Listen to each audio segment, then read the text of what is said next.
Hello everyone, welcome to नौकरी plus academy. जैसे कि आपको पता है कि हमने अपने चैनल पर सीएचएसएल 2024 के लिए एक बूस्टर सीरीज स्टार्ट की, जिसके तहत मैं आपको डेली एक प्रैक्टिस सेट प्रोवाइड करा रहा हूं। आज हमारा प्रैक्टिस सेट 6 है। इससे पहले मैंने 5 प्रैक्टिस सेट प्रोवाइड करा दिए हैं। अगर आपने वो अभी तक नहीं देखे हैं, आप जाकर देख सकते हैं, वो हमारे चैनल पर उपलब्ध है। इसके अलावा आपको इस क्लास का पीडीएफ भी मिल जाएगा। इस क्लास का पीडीएफ हमारे टेलीग्राम चैनल पर मिल जाएगा। टेलीग्राम चैनल का लिंक हमारे डिस्क्रिप्शन बॉक्स में मिल जाएगा। ये स्टार्ट करते हैं क्वेश्चन नंबर फर्स्ट। 1880 के दौरान मलकानगिरी में कोया विद्रोह का नेतृत्व किसने किया था? मलकानगिरी जो कि अभी वर्तमान में उड़ीसा में है, और यहाँ पर कोया विद्रोह का नेतृत्व किसने किया था?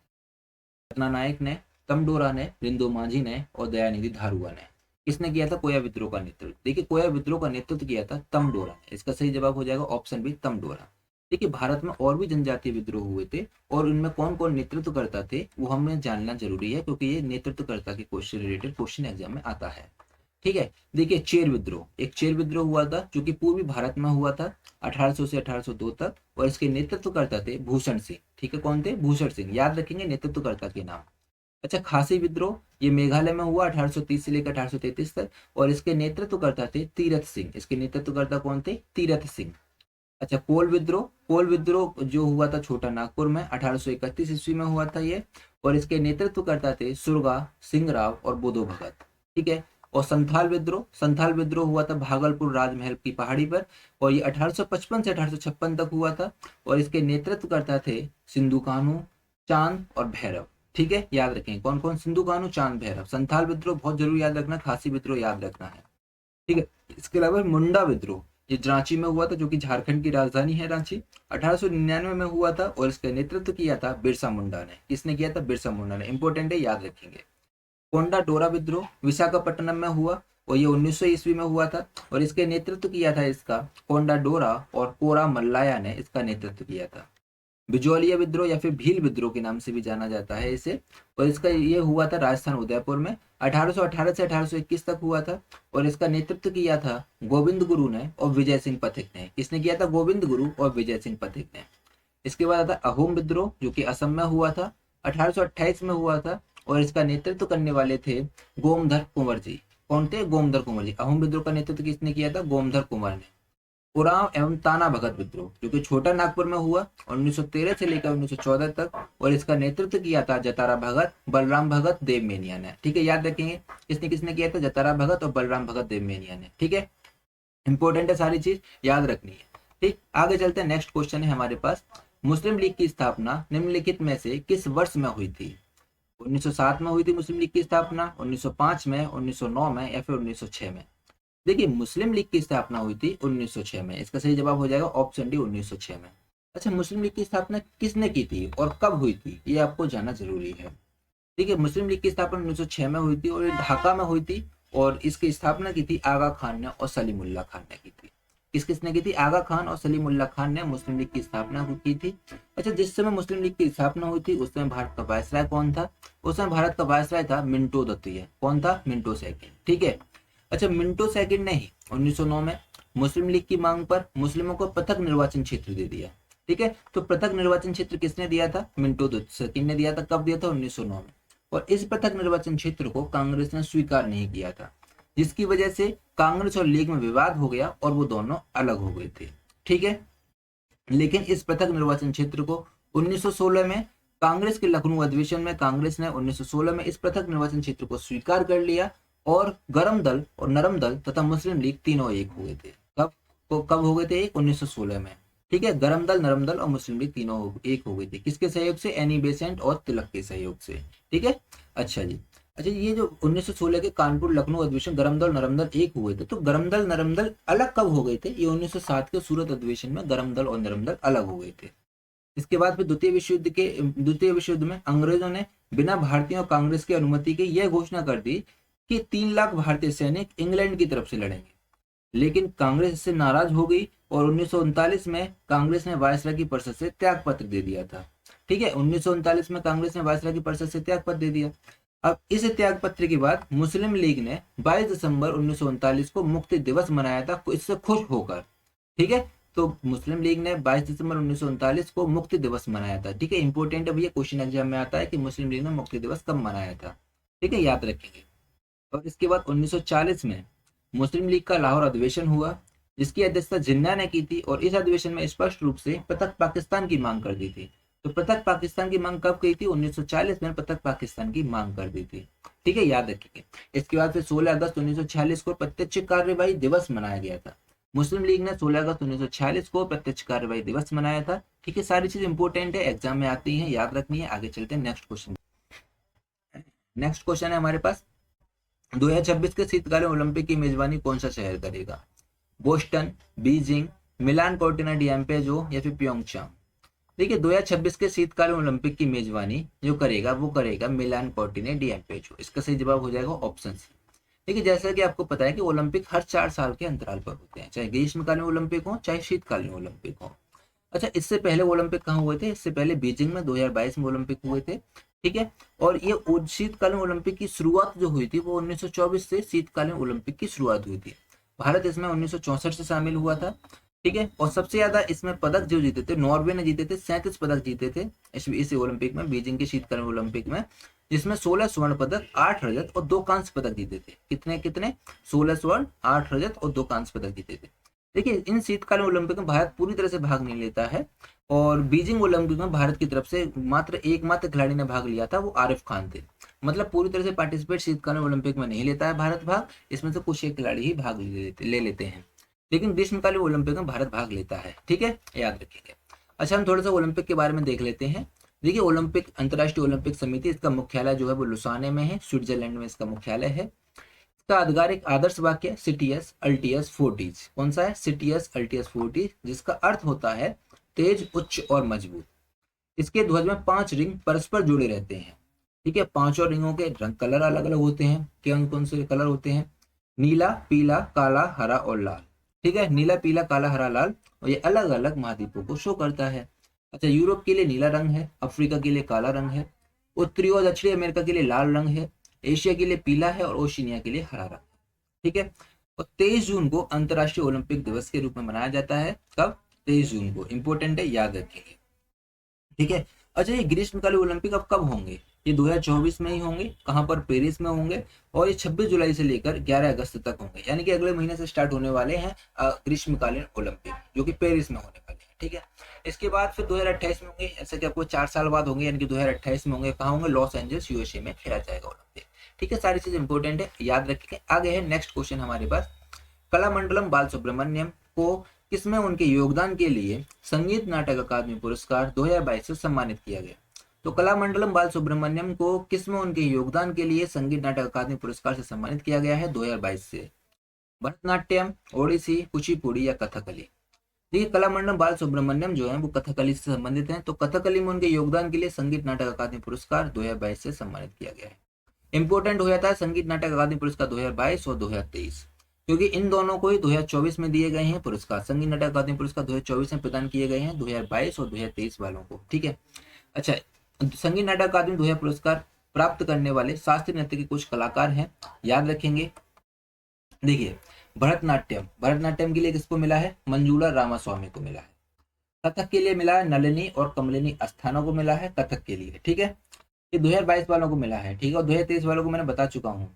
ये इन दोनों से रिलेटेड क्वेश्चन एग्जाम में आएगा ही आएगा। ठीक है, कथकली के मिला कलामंडलम बालसुब्रमण्यम को मिला है कथकली के लिए। मणिपुरी के लिए मिला है एस नोयन सखी देवी को मिला है मणिपुरी के लिए। और फिर कुचिपुड़ी के लिए मिला है भागबतुला सेतुराम को। ठीक है, कुचिपुड़ी के लिए। ओडिसी के लिए मिला है निरंजन रावत को। सत्रिया के लिए मिला है गोविंदा सैकिया को। और मोहिनीअट्टम के लिए मिला है कार्ल विजयन को। ठीक है, और छऊ के लिए मिला है साधु चरण महतो को। छऊ के लिए किसको मिला है? साधु चरण महतो को। ठीक है, याद रखेंगे, सारी चीज इंपॉर्टेंट है। आगे चलते हैं नेक्स्ट क्वेश्चन की तरफ। किस कोशिका विज्ञानी ने 1960 के दशक में विभिन्न प्रकार की कोशिकाओं में प्रोटीन प्रसंस्करण और छटाई में एंडोप्लाज्मिक रेटिकुलम ER की भूमिका की व्याख्या की थी? तो किस वैज्ञानिक ने एंडोप्लाज्मिक रेटिकुलम की भूमिका की व्याख्या की थी? और कैमिलो गोल्जी ने, जॉर्जी पलाडे ने, अल्टमैन ने या फिर रॉबर्ट ब्राउन ने? तो किसने एंडोप्लाज्मिक रेटिकुलम की भूमिका की व्याख्या की थी? तो वो की थी जॉर्ज पलाडे ने। इसका सही जवाब हो जाएगा ऑप्शन बी, जॉर्ज पलाडे ने एंडोप्लाज्मिक रेटिकुलम की भूमिका की व्याख्या की थी। ठीक है, याद रखें। अच्छा, कैमिलो गोल्जी ने गोल्जी बॉडी की खोज करी थी, अल्टमैन ने माइटोकॉन्ड्रिया की, और रॉबर्ट ब्राउन ने केंद्रक की खोज करी थी। देखो ये हमारे सारे के सारे कोशिका के पार्ट होते हैं। अच्छा, हम देख लेते हैं थोड़ा सा एंडोप्लाज्मिक रेटिकुलम के बारे में। देखिए ये एंडोप्लाज्मिक रेटिकुलम होता है, ये हमारी कोशिकाओं को आंतरिक सहायता प्रदान करता है, एंडोप्लाज्मिक रेटिकुलम। ठीक है। अच्छा, इसको ही इसी वजह से इसे कोशिका का आंतरिक कंकाल कहते हैं। ठीक है, इसको कोशिका का आंतरिक कंकाल कहते हैं। ठीक है, याद रखेंगे। और जो एंडोप्लाज्मिक रेटिकुलम जो होते हैं ये दो प्रकार के होते हैं, एक स्मूथ होता है और एक रफ होता है। स्मूथ यानी कि चिकना वाला होता है, ये चिकना वाला होता है, ये कार्बोहाइड्रेट और वसा का निर्माण करता है। जो चिकना वाला होता है ये कार्बोहाइड्रेट और वसा का निर्माण करता है। और रफ ईआर जो होता है इस पर राइबोसोम होता है, यानी कि दाने दाने से आप देख रहे हैं ये राइबोसोम है। ठीक है, तो राइबोसोम का काम क्या होता है, राइबोसोम प्रोटीन का निर्माण करता है। राइबोसोम प्रोटीन का निर्माण करता है, इसी वजह से इसे राइबोसोम को प्रोटीन की फैक्ट्री भी कहते हैं। ठीक है, याद रखेंगे। अच्छा, राइबोसोम जो होता है वो दो प्रकार का होता है। ठीक है, कौन कौन सा, एक 70S राइबोसोम होता है जो कि हल्का होता है, ये प्रोकैरियोटिक कोशिकाओं में पाया जाता है। और एक 80S राइबोसोम होता है, ये भारी होता है और ये यूकैरियोटिक कोशिकाओं में पाया जाता है। अच्छा, प्रोकैरियोटिक कोशिका यूकैरियोटिक कोशिका तो आपको पता ही होगा। ठीक है, तो ये अब किस किस क्यों कहाँ कहाँ पर होते हैं ये। अच्छा, माइटोकॉन्ड्रिया को देख लेते हैं। देखिए माइटोकॉन्ड्रिया की खोज अल्टमैन ने की थी। ठीक है, और माइटोकॉन्ड्रिया में ऑक्सीशोषण होता है। कौन सा श्वसन होता है, ऑक्सीशोषण। देखिए हमारे कोशिकाओं के अंदर दो तरह से श्वसन होता है, एक ऑक्सी होता है और एक अनऑक्सी होता है। अनऑक्सी श्वसन जो होता है वो कोश का द्रव्य में होता है, और ऑक्सी श्वसन होता है वो माइटोकॉन्ड्रिया में होता है। और इसी वजह से यहाँ पे माइटोकॉन्ड्रिया क्रेब्स साइकिल चलती है। क्वेश्चन आता है भैया क्रेब्स साइकिल कहाँ चलती है, तो माइटोकॉन्ड्रिया में क्रेब्स साइकिल चलती है, और क्रेब्स साइकिल के चलने से ही एटीपी और ग्लूकोज बनते हैं। क्या बनते हैं, एटीपी और ग्लूकोज, जो कि हमारे शरीर को ऊर्जा प्रदान करते हैं, यानी कि इससे हमें ऊर्जा मिल जाती है। इसी कारण इसे यानी कि माइटोकॉन्ड्रिया को कोशिका का पावर हाउस कहते हैं या फिर शक्ति गृह कहते हैं। ठीक है, याद रखेंगे। ठीक है जी। अच्छा, 38 एटीपी मिलकर एक ग्लूकोज का निर्माण करते हैं, इंपॉर्टेंट है, याद रखेंगे। इसके अलावा माइटोकॉन्ड्रिया की दीवारों को, यहाँ पे इसकी जो दीवारें होती हैं उसे क्रिस्टी कहा जाता है। और माइटोकॉन्ड्रिया में 70S राइबोसोम पाया जाता है, इंपॉर्टेंट है, इसके पास अपना खुद का 70S राइबोसोम पाया जाता है। ठीक है, रफ ईआर पर तो राइबोसोम पाया ही जाता है, इसके अलावा माइटोकॉन्ड्रिया में भी 70S राइबोसोम पाया जाता है। ठीक है, इंपॉर्टेंट है, याद रखेंगे। अब हमारे पास आ जाते हैं गोल्जी बॉडी। गोल्जी बॉडी की खोज किसने की थी, कैमिलो गोल्जी ने की थी। ये पदार्थों का परिवहन करता है, यानी कि ये एक तरह से कोशिकाओं के अंदर यातायात का कार्य करता है। किसका कार्य करता है, यातायात का। ठीक है। अच्छा, अब आती है रॉबर्ट ब्राउन। रॉबर्ट ब्राउन ने किसकी खोज की थी, केंद्रक की खोज करी थी रॉबर्ट ब्राउन ने। ठीक है, ये कोशिकाओं को नियंत्रित करता है, अतः इसे कोशिका का दिमाग कहते हैं। कोशिका का दिमाग होता है केंद्रक। कोशिका का दिमाग क्या होता है, केंद्रक होता है। ठीक है, हमारे केंद्रक के अंदर ही होता है क्रोमोजोम, और क्रोमोजोम के अंदर होता है डीएनए, और डीएनए के अंदर होता है जीन, जिसमें आनुवंशिक गुण होते हैं। और जीन में ही हमारे माता पिता के गुण यानी कि आनुवंशिक गुण होते हैं जीन के अंदर। ठीक है, याद रखेंगे। ठीक है, सारी चीज इंपॉर्टेंट है, याद रखनी है। आगे है नेक्स्ट क्वेश्चन हमारे पास, खेल रत्न पुरस्कार का नाम बदलकर मेजर ध्यानचंद खेल रत्न पुरस्कार करने की घोषणा किस दिन की गई थी। ये की गई थी 29 अगस्त 2020 को, या फिर 6 अगस्त 2021 को, या 29 अगस्त 2021 को, या फिर 6 अगस्त 2020 को। देखिए खेल रत्न पुरस्कार का नाम बदलकर मेजर ध्यानचंद पुरस्कार किया गया है। वो कब किया गया, वो किया गया 6 अगस्त 2021 को। सही जवाब हो जाएगा इसका ऑप्शन बी। ठीक है, याद रखेंगे। ठीक है, याद रखेंगे। अच्छा, मेजर ध्यानचंद कौन थे, हम इसे थोड़ा जान लेते हैं। मेजर ध्यानचंद कौन थे, मेजर ध्यानचंद एक महान खिलाड़ी, हॉकी खिलाड़ी थे, जिन्होंने 1928, 1932 और 1936 में भारत को ओलंपिक में 3 स्वर्ण पदक जिताए थे। ठीक है, कब कब, 1928, 1932 और 1936 में। मेजर ध्यानचंद खेल रत्न पुरस्कार, जिसे पहले राजीव गांधी खेल रत्न पुरस्कार भी कहा जाता था, और इसका नाम बदल दिया गया है। इसका नाम बदलकर क्या रखा गया है, मेजर ध्यानचंद खेल रत्न पुरस्कार रखा गया है। इसकी शुरुआत हुई थी 1991 से इसकी शुरुआत हुई थी। इसके अंतर्गत 25 लाख रुपए दिए जाते हैं खेल रत्न पुरस्कार के अंतर्गत। और इसके प्रथम प्राप्तकर्ता थे विश्वनाथन आनंद। कौन थे, विश्वनाथन आनंद, जो कि शतरंज के खिलाड़ी हैं। और ये पुरस्कार युवा मामले और खेल मंत्रालय के द्वारा दिया जाता है, ये वाला पुरस्कार मेजर ध्यानचंद खेल रत्न पुरस्कार। ठीक है, याद रखेंगे। नेक्स्ट क्वेश्चन है हमारे पास, निम्नलिखित में से किस कोशिका विभाजन को न्यूनीकरण विभाजन के रूप में भी जाना जाता है। तो किस कोशिका विभाजन को न्यूनीकरण विभाजन के रूप में जाना जाता है। ऑप्शन ए टेलोफोज, ऑप्शन बी अर्धसूत्री विभाजन, ऑप्शन बी सी प्रोफेज, या फिर ऑप्शन डी समसूत्री विभाजन। देखिए किस कोशिका विभाजन को न्यूनीकरण विभाजन के रूप में जाना जाता है। देखिए इसमें दिए तो आपको 4 ऑप्शन है, लेकिन एक्चुअल में 2 ही ऑप्शन है, टेलोफेज और प्रोफेज। ये तो भाई इनके कोशिका विभाजन के ये स्टेजेस हैं। ठीक है, विभाजन तो दो यही है, एक अर्धसूत्री विभाजन है और एक समसूत्री विभाजन है। तो अर्धसूत्री विभाजन को कहा जाता है न्यूनीकरण विभाजन। ठीक है, न्यूनीकरण विभाजन कहा जाता है के रूप में भी जाना जाता है अर्धसूत्री विभाजन को। ठीक है, म्योसिस। देखिए हमारे कोशिका में विभाजन जो होता है वो तीन प्रकार का विभाजन हो जाता है। एक असूत्री विभाजन और एक समसूत्री विभाजन और एक होता है अर्धसूत्री विभाजन। ठीक है, असूत्री, समसूत्री और अर्धसूत्री। ठीक है। अच्छा, असूत्री विभाजन जो होता है वो हमारे अंदर नहीं होता है। इसमें कोशिका दो भागों में टूट जाती है। यह कोशिका जीवाणु, विषाणु, सूक्ष्म जीव और प्रोकैरियोटिक कोशिका में असूत्री विभाजन हो जाता है। ठीक है, इसमें कैसे होती है? तो सबसे पहले कोशिका तो ऐसी होती है, इसके बाद थोड़ी सी बड़ी होती है, यहाँ से थोड़ी सी फिर हल्की सी पतली सी होती जाती है, फिर धीरे धीरे और पतली हो जाती है, फिर ये भी हमारा पतला होता जाता है, फिर धीरे धीरे ये अलग होकर दो कोशिकाएं बन जाती हैं। तो ये हो जाता है असूत्री विभाजन। इसके बाद होता है समसूत्री विभाजन। समसूत्री विभाजन कायिक कोशिकाओं में होता है और हमारा शरीर जो होता है वो कायिक कोशिका का बना होता है। हमारा पूरा शरीर कायिक कोशिका का बना होता है। इसमें एक मदर सेल टूटकर दो डॉटर सेल में टूट जाती है। एक मदर सेल टूटती है, दो डॉटर सेल में टूट जाती हैं। और इसमें जो कोशिका विभाजन होता है उनमें जिसमें क्रोमोसोम की संख्या जो रहती है वो समान रहती है। समसूत्री विभाजन में क्रोमोसोम की संख्या समान रहती है, लेकिन अर्धसूत्री विभाजन में क्रोमोसोम की संख्या आधी रह जाती है। ठीक है। अच्छा, इसमें एक मदर सेल टूटकर दो डॉटर सेल में टूट जाती हैं और दोनों ही डॉटर सेल में क्रोमोसोम की संख्या समान होती है और इसे समसूत्री विभाजन कहते हैं। ठीक है। अच्छा, ये 5 अवस्थाओं से होकर गुजरता है। एक interphase, prophase, metaphase, anaphase, telophase. ठीक है, याद रखेंगे अब। ठीक है। और कोशिका में होने वाले निरंतर टूट फूट की भरपाई, जब हमारी चोट वोट लग जाती है तो समसूत्री विभाजन के द्वारा ही उसको भरपाई होती है। ठीक है, समसूत्री विभाजन के माध्यम से उसकी भरपाई होती है। अब आते हैं हमारे पास अर्धसूत्री विभाजन भी आएंगे अभी। देखिए, चूहे और छिपकली की पूंछ समसूत्री विभाजन द्वारा ही दोबारा निकलती है। चूहे है, छिपकली की पूंछ। ठीक है। अच्छा, अब आते हैं अर्धसूत्री विभाजन की तरफ। देखिए, यह केवल जनन कोशिकाओं में होता है अर्धसूत्री विभाजन। ठीक है, केवल जनन कोशिका स्पर्म ओवम में होगा और इसमें क्रोमोसोम की संख्या घटकर आधी रह जाती है अर्धसूत्री विभाजन में। इसमें एक मदर सेल 4 डॉटर सेल में बट जाती है। ठीक है, याद रखेंगे। नेक्स्ट क्वेश्चन है हमारे पास, मौद्रिक नीति का सामान्य लक्ष्य को सुनिश्चित करता है। मौद्रिक नीति का सामान्य लक्ष्य को कौन सुनिश्चित करता है? क्या चीज सुनिश्चित करती है? ऑप्शन ए, अर्थव्यवस्था में मूल्य स्थिरता। ऑप्शन बी, सरकार के लिए अधिक कर वसूली। या फिर ऑप्शन सी, ग्रामीण क्षेत्र में रोजगार सृजन। तो मौद्रिक नीति का सामान्य लक्ष्य किसको सुनिश्चित करता है? देखिए, मौद्रिक नीति जो होती है वो आरबीआई जारी करती है। ठीक है, और आरबीआई का काम होता है अर्थव्यवस्था में मूल्य की स्थिरता रखना। ठीक है। अच्छा, सरकार के लिए अधिक कर वसूली, ये आरबीआई का काम नहीं होता, यानी कि ये मौद्रिक नीति का काम नहीं होगा।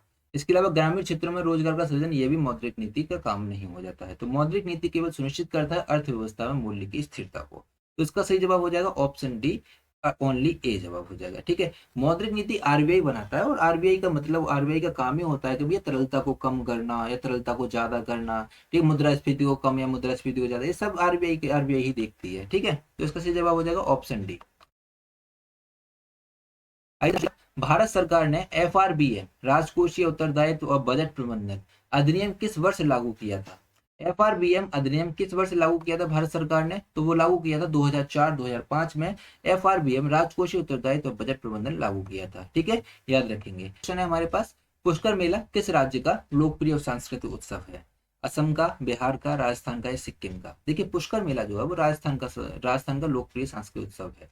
अच्छा, राजस्थान में और भी उत्सव और भी मेले मनाए जाते हैं। बिल्कुल होते हैं। कौन कौन से होते हैं इसे देख लेते हैं। देखिए, गणगौर, पुष्कर, चंद्रभागा, मुमासर, कोलायत और है मरु, मत्स्य, बूंदी। कौन कौन से? गणगौर, पुष्कर, चंद्रभागा, मुमासर, कोलायत, मरु, मत्स्य, बूंदी, ये राजस्थान के सांस्कृतिक उत्सव या मेले हैं। ठीक है। अच्छा जी, अब आ जाता है हमारे पास असम। अब क्या है असम? असम में कौन कौन से त्योहार, असम में कौन कौन से उत्सव मनाए जाते हैं? बिहू, ये एक फसल उत्सव है और ये 3 प्रकार का होता है, एक बोहाग, माघ और काथी बिहू। ठीक है। अच्छा, इसके अलावा मीफी बिहू जो कि अहोम जनजाति के द्वारा मनाया जाता है। ठीक है, वैशागु जो कि बोडो जनजाति के द्वारा मनाया जाता है। और है इसके अलावा अंबुबाची, अलियलिंगांग, जानवील मेला, रांगकेर और दियोधानी, ये असम के कुछ उत्सव हैं। कौन कौन से? बिहू, मीडेम मीफी, बैशागु, अंबुबाची, अलियलिंगांग, जानबील, रांगकेर और दियोधानी। ठीक है, याद रखिए। अब बिहार और सिक्किम के भी देख लेते हैं। देखिए, बिहार को देखते हैं। बिहार के यहाँ साम चकेला, बिहुला जितिया, सरहुल सोहराई और कर्मा छठ पूजा। ठीक है, कौन कौन से? साम चकेला, बिहुला जितिया, सरहुल सोहराई और कर्मा और छठ पूजा। और सिक्किम के हैं लोसुन, सोनम लोहसर, लोसार जिसे लोसारी भी कहते हैं, और इसके अलावा सागा दावा। ठीक है, याद रखेंगे। नेक्स्ट क्वेश्चन है हमारे पास, इनमें से कौन सी टिकाऊ वस्तुओं की एक विशेषता नहीं है? इसमें से कौन सी टिकाऊ वस्तुओं की एक विशेषता नहीं है? काफी सरल क्वेश्चन है, आप इसे अपने आप भी कर सकते हैं। देखिए इन्हें बार बार उपयोग में, इनको बार बार उपयोग किया जाता है। देखो जो टिकाऊ वस्तु होगी इसका बार बार यूज तो किया ही जाएगा। ये तुरंत उपभोग में नष्ट नहीं होती है, ये बिल्कुल सही बात है। इसने दे रखा है टिकाऊ, ये तुरंत उपभोग में भी नष्ट नहीं होगी, ये बार बार खरीदी जा सकती है। भाई टिकाई वस्तु को बार बार खरीदोगे, ये तो गलत हो जाएगा। अच्छा, इनका जीवन काल अपेक्षाकृत लंबा होता है, ये सही है। इनका जीवन काल अपेक्षाकृत लंबा होता है, उपभोग में नष्ट नहीं होती है और इन्हें बार बार उपयोग किया जा सकता है। इसका सही जवाब हो गया ऑप्शन सी, ये बार बार खरीदी जा सकती है, सही जवाब हो जाएगा। नेक्स्ट क्वेश्चन है हमारे पास, भारत की जनगणना 2011 के अनुसार निम्नलिखित में से कौन सा राज्य केंद्र शासित प्रदेश साक्षरता दर के सही अवरोही क्रम को दर्शाता है 2011 की जनगणना के अनुसार? ठीक है, देखिए हमारे भारत में सबसे अधिक जनसंख्या, सबसे अधिक साक्षरता दर वाला राज्य जो है वो है केरल। ठीक है, तो केरल तो सबसे फर्स्ट नंबर पे है सारे ऑप्शन में। ठीक है, और हमारे भारत में सबसे अधिक साक्षरता दर वाला केंद्र शासित प्रदेश है लक्षद्वीप, तो केरल के बाद आएगा लक्षद्वीप। और हमारे भारत में दूसरे नंबर पर साक्षरता दर वाला राज्य है मिजोरम, तो केरल, लक्षद्वीप, मिजोरम, इसके सही जवाब हो जाएगा ऑप्शन बी। ठीक है, अच्छा केरल की साक्षरता दर कितनी है? 94% केरल की साक्षरता दर है, और लक्षद्वीप की साक्षरता दर जो है वो 91.8%, सबसे अधिक साक्षरता दर वाला केंद्र शासित प्रदेश है। और मिजोरम की है 91.3%, इसकी ये दूसरा सबसे अधिक साक्षरता दर वाला राज्य है ये। ठीक है, याद रखिएगा। क्वेश्चन है हमारे पास, निम्नलिखित में से कौन सा प्राचीन ग्रंथ भरतनाट्यम के अध्ययन का स्रोत है? ऑप्शन ए अभिनय दर्पण, ऑप्शन बी अभिज्ञान शाकुंतलम, ऑप्शन सी अष्टाध्यायी, या फिर ऑप्शन डी अर्थशास्त्र। देखिए इनमें से कौन सा ग्रंथ भरतनाट्यम के अध्ययन का स्रोत है? वो है अभिनय दर्पण, भरतनाट्यम के अध्ययन का स्रोत है। अच्छा, अभिनय दर्पण किसकी रचना है? अभिनय दर्पण जो है वो है नंदिकेश्वर नामक ऋषि के द्वारा रचित है अभिनय दर्पण, जिससे हमें भरतनाट्यम के बारे में जानकारी मिलती है। भरतनाट्यम कहाँ का शास्त्रीय नृत्य है? यह तमिलनाडु का शास्त्रीय नृत्य। ठीक है, याद रखिएगा। अच्छा, कालिदास, अभिज्ञान शाकुंतलम किसकी रचना है? कालिदास की। अच्छा, कालिदास ने और भी कुछ रचना की थी? जी बिल्कुल की थी। कौन कौन सी देख लेते हैं। अभिज्ञान शाकुंतलम, कुमार संभवम और रघुवंशम। ठीक है, याद रखेंगे, कालिदास की कुछ रचनाएं हैं। अष्टाध्यायी किसने लिखी थी? अष्टाध्यायी पाणिनि ने लिखी थी, पाणिनि ने, और ये एक संस्कृत व्याकरण है। और अर्थशास्त्र, जो अर्थशास्त्र था वो चाणक्य ने लिखी थी अर्थशास्त्र, लेकिन वो अर्थशास्त्र की, वो वित्त से संबंधित अर्थशास्त्र नहीं थी। ठीक है, वो राज्य से संबंधित अर्थशास्त्र, वो वित्त से संबंधित अर्थशास्त्र नहीं थी। ठीक है, नेक्स्ट क्वेश्चन है हमारे पास, भारतीय संविधान का निम्नलिखित में से कौन सा अनुच्छेद स्वतंत्रता के अधिकार से संबंधित है? Option A article 17, option B article 19, option C article 18, या फिर ऑप्शन डी आर्टिकल 16। देखिए स्वतंत्रता के अधिकार से इसमें से कौन सा आर्टिकल है? तो वो है आर्टिकल 19, इसका सही जवाब हो जाएगा ऑप्शन बी। देखिएगा, देखिए हम देखेंगे 16, 17, 18, 19 सारे आर्टिकल को देख लेते हैं। देखिए आर्टिकल 16 में है लोक नियोजन में समानता, जिसमें कहा गया कि पिछले वर्ग के लिए आरक्षण की व्यवस्था है, जो कि पॉजिटिव डिस्क्रिमिनेशन है। देखिए आरक्षण की व्यवस्था को लेकर ही आया गया है समानता लाने के लिए। आर्टिकल 17 में क्या है? आर्टिकल 17 में अस्पृश्यता का अंत, यानी कि छुआछूत का अंत हो जाएगा। और आर्टिकल 18 में है उपाधियों का अंत, लेकिन पद्म भूषण, यानी कि पद्म पुरस्कार रख सकते हैं। इसके अलावा शिक्षा, सुरक्षा तथा भारत रत्न से संबंधित पुरस्कार रख सकते हैं, कोई विदेशी पुरस्कार नहीं रख सकते हैं। ठीक है, आर्टिकल 19 में क्या है? आर्टिकल 19 के ए में है अभिव्यक्ति की स्वतंत्रता, बोलने की स्वतंत्रता, झंडा लहराने की स्वतंत्रता, यानी कि इसमें स्वतंत्रता का अधिकार है। इसके अलावा बिना हथियार सभा करने की स्वतंत्रता है आपको, और संगठन और सहकारी समितियां बनाने की स्वतंत्रता है। इसके अलावा बिना रोक टोक चारों ओर घूमने की स्वतंत्रता है, ये आर्टिकल 19 आपको अधिकार देता है। इसके अलावा ई में है भारत में किसी क्षेत्र में बसने की स्वतंत्रता है, और संपत्ति का अधिकार है एफ में, यानी कि 44वें संविधान संशोधन 1978 से इसको हटा दिया गया संपत्ति के अधिकार को, अब ये एफ पार्ट 19 में नहीं है। ठीक है, इसके बाद जी में है व्यवसाय करने की स्वतंत्रता। ठीक है, याद रखिए। नेक्स्ट क्वेश्चन है हमारे पास, राष्ट्रीय खाद्य सुरक्षा अधिनियम 2013 में वर्णित उत्तरदायित्वों के अनुसार निम्नलिखित में से कौन सा उत्तरदायित्व राज्य केंद्र शासित प्रदेश सरकार का है? इनमें से कौन सा उत्तरदायित्व राज्य या केंद्र शासित प्रदेश सरकार का है राष्ट्रीय खाद्य सुरक्षा अधिनियम 2013 के अनुसार? ठीक है, ऑप्शन ए प्रत्येक राज्य केंद्र शासित प्रदेश में निर्दिष्ट डिपो तक खाद्यान्नों का परिवहन करना, ऑप्शन बी राज्यों और केंद्र शासित प्रदेशों को आवश्यक खाद्यान्न का आवंटन, या फिर ऑप्शन सी निर्दिष्ट एफसीआई गोदामों से खाद्यान्नों का वितरण, या फिर ऑप्शन डी पात्र परिवारों की पहचान। देखिए राष्ट्रीय खाद्य सुरक्षा अधिनियम 2013 के अनुसार राज्य और केंद्र शासित प्रदेश सरकार का उत्तरदायित्व है पात्र परिवारों की पहचान कर फिर उसे राशन कार्ड वितरित करना। इसका सही जवाब हो जाएगा ऑप्शन डी, पात्र परिवारों की पहचान।